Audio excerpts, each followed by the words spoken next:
Kapan waktu yang tepat untuk memilih SQL atau NoSQL? Pertanyaannya singkat dan juga jelas.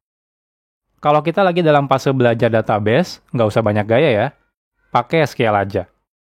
Kalau kita lagi dikomporin orang lain atau temen suruh pakai NoSQL, nggak usah dipikirin deh. Pakai SQL aja. Kalau kita iri karena toko sebelah misalnya pakai NoSQL, kita kan nggak kerja di toko sebelah ya misalnya.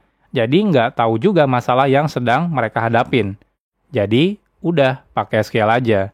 Nah, kalau kita udah pakai SQL, tapi akhir-akhir ini kok kayaknya lemot banget database-nya. Nah, nggak usah dikit-dikit pakai NoSQL, dikit-dikit pakai NoSQL. Mending belajar cara optimasi database dulu.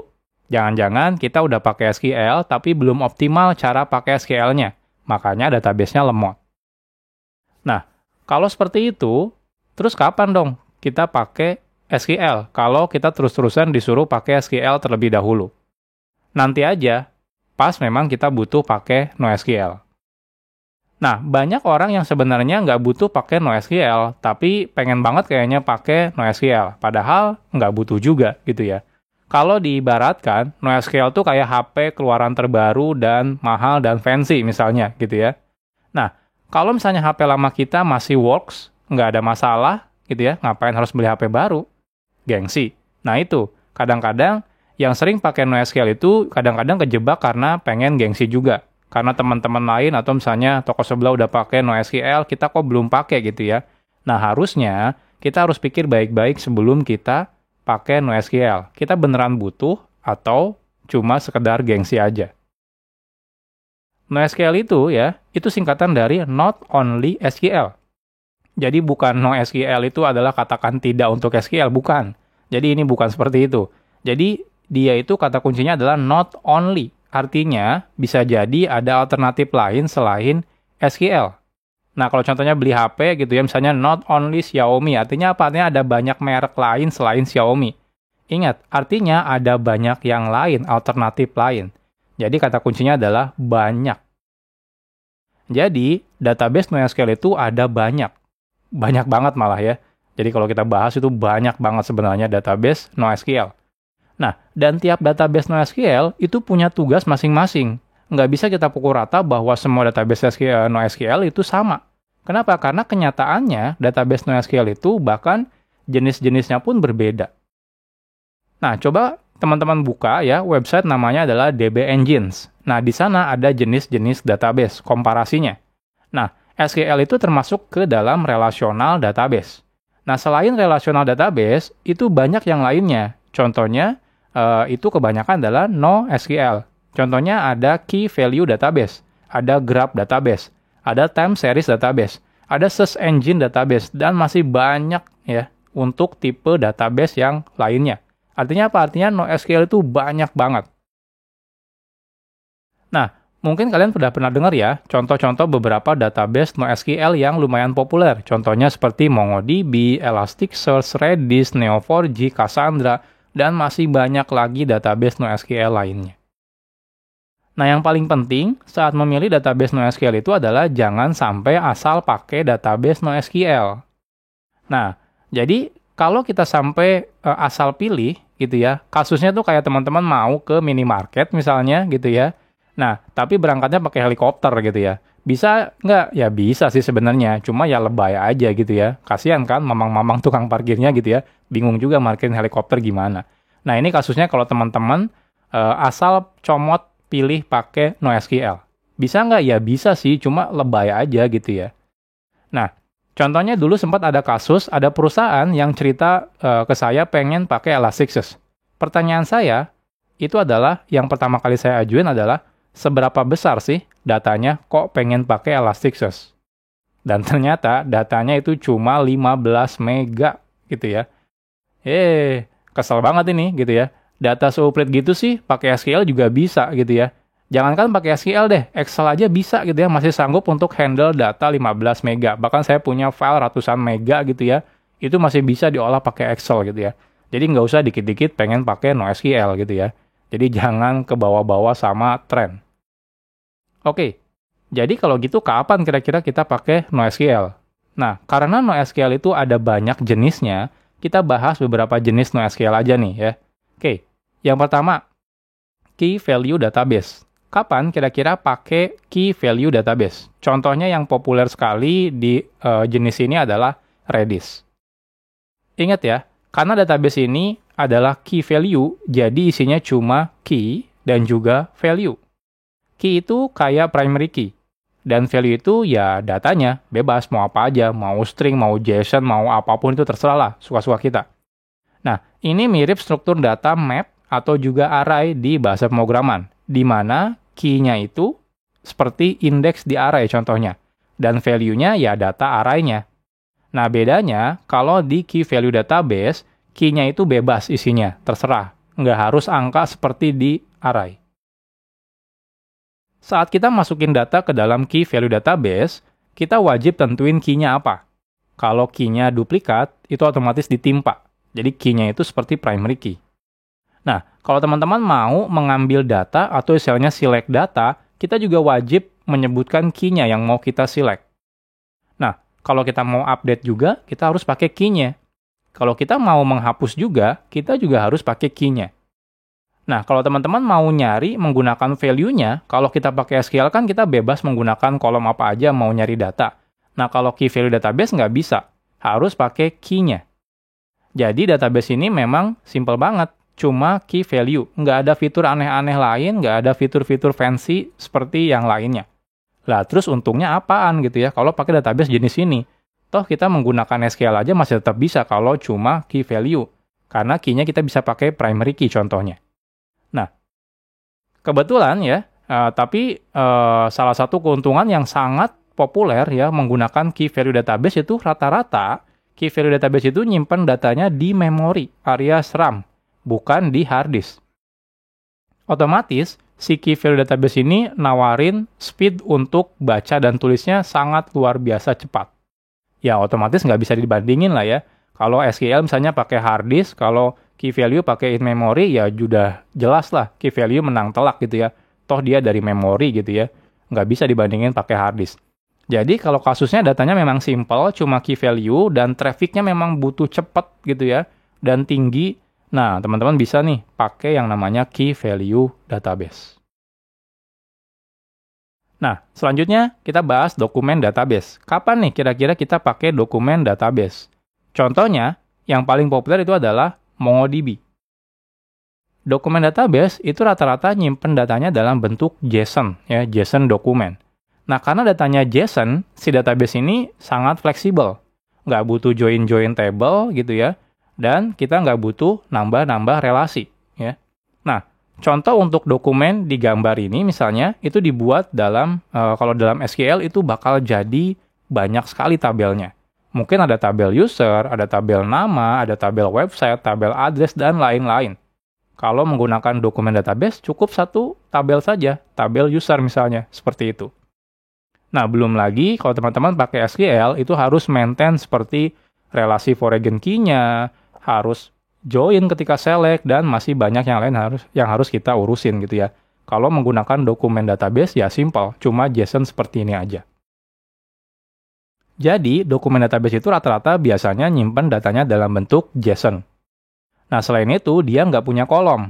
Jadi, kita bisa nambah atribut JSON sesukanya. Nggak perlu lagi pusing mikirin alter tabel kalau mau nambah kolom.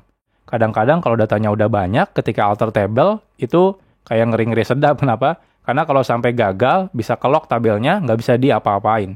Kalau di dokumen database, udah nggak perlu pusing maintain kolom lagi. Nah, tapi perlu diingat, dokumen database itu nggak bisa join, makanya kebanyakan relasinya disimpan sebagai embedded object ya di JSON-nya. Kayak atribut seperti yang sebelumnya di gambar itu ada website, ada address, dan lain-lain. Makanya teman-teman harus hindari join. Kenapa? Karena di sini memang tidak ada join. Nah, selain itu, format JSON-nya bisa berbeda-beda, alias rich document. Jadi, tiap data yang kita masukkan ke dokumen database itu nggak wajib struktur JSON-nya sama. Walaupun sih rekomendasinya sama, tapi tidak wajib gitu ya. Nah, contohnya kalau di SQL, itu kan kalau kita bikin kolom, contohnya tipenya adalah integer.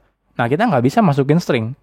Nah, kalau di dokumen database, kalau ada satu record-nya atau dokumennya ada atribut misalnya A, tipenya number, lalu di dokumen B gitu ya, kolomnya sama tapi tipenya string, itu nggak ada masalah. Jadi kalau kasusnya memang kita mau bikin data yang tipenya dokumen kayak gini, cocok banget kalau kita menggunakan si dokumen database. Nah, selanjutnya, kapan nih kita pakai database search? Contoh yang paling populer adalah Elasticsearch. Yang paling penting ketika kita pakai search database itu adalah pastikan datanya memang sudah banyak. Mungkin sudah sampai gigabyte, terabyte, atau bahkan petabyte. Kalau cuma puluhan mega, ya come on lah. Itu si SQL juga bisa gitu ya, nggak usah pusing-pusing pakai search database. Nah, selain punya data yang banyak gitu ya, lalu biasanya ada permintaan dari user untuk fitur yang simple, sederhana, tapi ngeselin. Yaitu adalah filter di semua kolom. Ini fitur sangat simple, tapi sebenarnya kalau dilakuin lumayan susah, ngejelimet, dan juga yang ngeselin sih pastinya gitu ya. Nah, seandainya kita implementasikan fitur tadi ya, kita menggunakan database SQL. Nah, apa yang terjadi? Yang pertama, biasanya kita akan melakukan like query di semua kolomnya. Nah, buat yang nggak tahu like query itu dia akan melakukan proses yang namanya full table scan. Yaitu artinya seluruh baris di database-nya akan dicek satu persatu, ya, untuk memastikan data yang sama dengan like query-nya.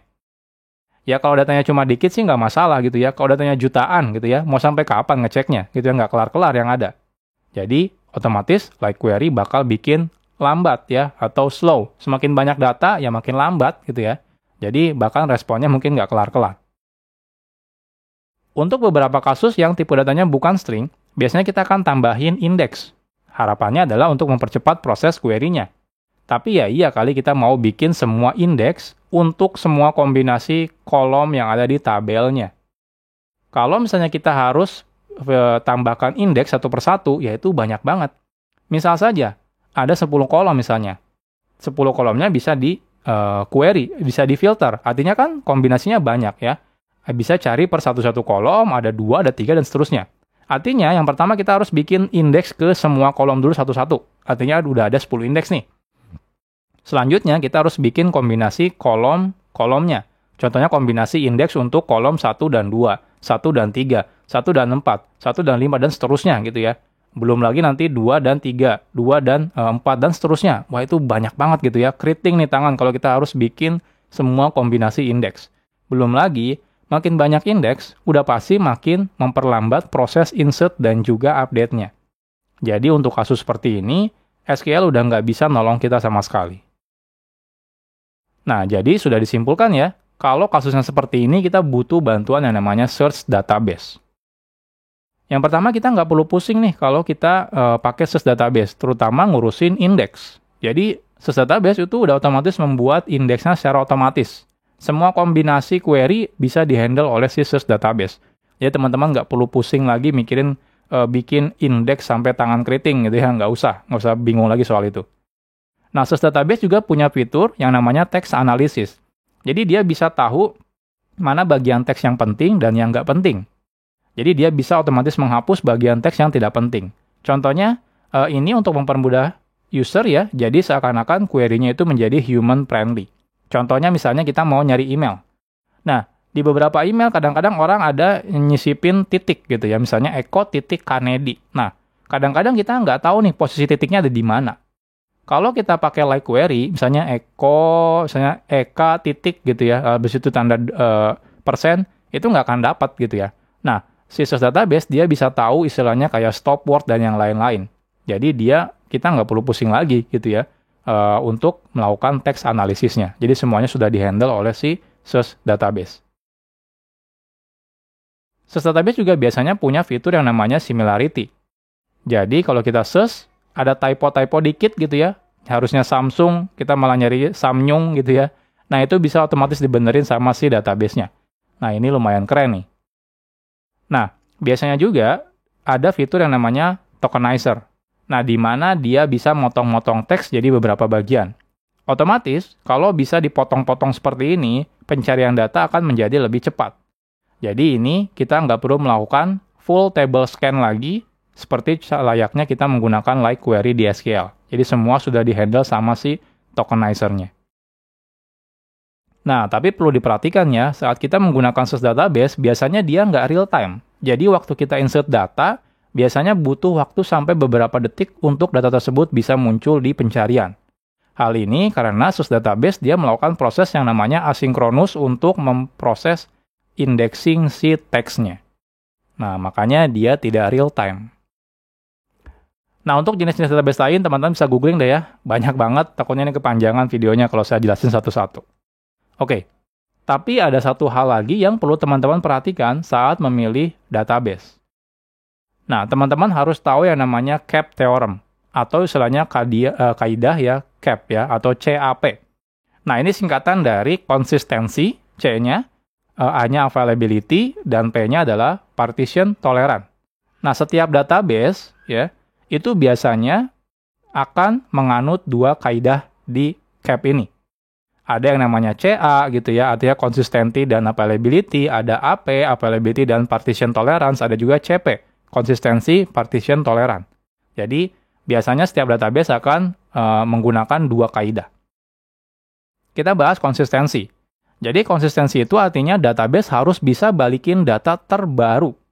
Jadi kalau kita sukses misalnya insert update data, saat itu juga saat kita query harus datanya terbaru sesuai dengan yang kita insert dan update. Nggak ada tapi-tapian. Untuk availability artinya database-nya harus bisa merespon semua request yang masuk. Jadi kapanpun kita kirim query harus bisa direspon. Ya seakan-akan kayak harus bisa kerja 24 jam gitu ya. Nggak ada nggak ada cuti, nggak ada sakit, dan sebagainya. Partition tolerance, itu database-nya harus bisa merespon walaupun di infrastruktur kita sedang terjadi masalah jaringan misalnya, atau mungkin salah satu server database-nya sedang mati. Jadi istilahnya, kalau yang tadi itu harus bisa kerja 24 jam ya untuk di availability, kalau di partition tolerance, kalau dia lagi sakit misalnya, atau lagi misalnya batuk-batuk dan sebagainya gitu ya, sistemnya pokoknya nggak bisa harus bisa kerja. Jadi seperti itu. Jadi bedanya availability sama partition tolerance. Nah, jadi database itu biasanya akan menganut ya dua kaidah dalam CAP theorem, seperti teman-teman lihat di gambar ini. Contohnya misalnya, kebanyakan kalau teman-teman pakai SQL, semua database SQL rata-rata dia adalah CA. Ya. Jadi dia adalah consistent dan juga availability. Tapi dia tidak partition tolerant. Nah, contoh lain contohnya Elasticsearch.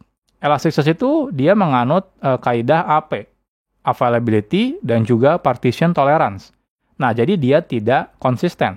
Makanya, tadi seperti yang dijelaskan gitu ya, Elasticsearch itu nggak real time. Jadi saat teman-teman insert data, ketika query saat itu juga, itu nggak keluar datanya. Makanya dia nggak real time. Makanya dia menganutnya adalah AP, availability dan juga partition tolerant.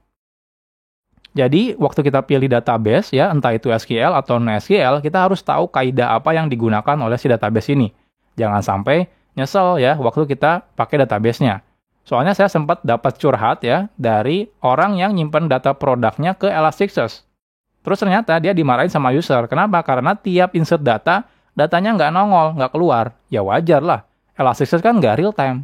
Jadi harusnya data produk itu jangan disimpan di Elasticsearch, dia simpennya ke SQL. Kalau kita mau nyari data produk, baru deh ke Elasticsearch. Jadi kita harus duplikat datanya. Akhir kata ya, tanya dulu nih, kalau teman-teman mau pakai NoSQL. Pastikan teman-teman tanya ke yang sudah berpengalaman, atau kalau perlu sih cari orang yang sudah berpengalaman di database tersebut. Jangan sampai kita ikut-ikutan. Ikut-ikutan itu nggak akan bikin kita terlihat lebih keren. Malah kelihatannya konyol kalau ternyata misalnya teman-teman pakai SQL, ternyata malah salah pilih, banyak masalah, error terus, dikomplain user, bos-bosnya udah marah, nah itu malah konyol kan kelihatannya. Masih untung nih kita nggak dipecat. Kalau dipecat kan berabe juga gitu ya. Oke teman-teman, mungkin sekian aja ya video tentang SQL dan NoSQL. Jangan lupa like dan juga subscribe. Dan jangan lupa nih, kalau teman-teman pengen dukung channel ini, jangan lupa ya join premium membership atau super thanks. Kita ketemu lagi di video selanjutnya. Salam programmer zaman now. Bye-bye.